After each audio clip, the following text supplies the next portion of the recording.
Okay pa po kayo. Alright, so ngayon naman po, inanyahan po natin ang ating pong magbabasa ng ating pong talata sa gabi na ito. Anyahan po natin tayo po natin tumayo para magbasa po tayo ng salita ng Panginoon. Sige po, tayo po ay basahin po natin ang salita ng Diyos na matatagpuan sa mga Ngaral 3. May takdang panahon para sa lahat.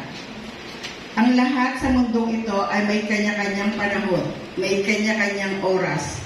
Ang panahon ng pagsilang at panahon ng pagkamatay. Ang panahon ng pagtatanim at panahon ng pagbunot ng tanim. Ang panahon ng pagpatay at panahon ng pagpapagaling. Ang panahon ng paggiba at panahon ng pagtatayo. Ang panahon ng pagluha at panahon ng pagtawa. Ang panahon ng pagluluksa at panahon ng pagdiriwang.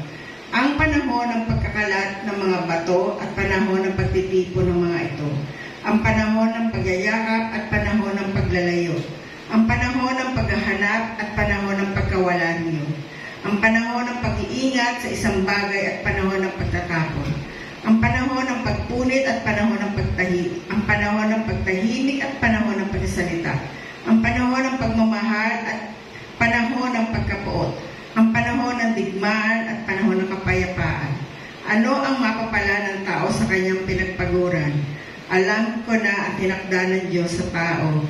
Iaangkop niya ang lahat ng bagay sa tamang kapanahunan. Ang tao'y binigyan niya ng pagnanasang alagin ang bukas, ngunit hindi binigyan ng pagkaunawa sa ginhawa ng Diyos mula sa pasimula hanggang sa wakas.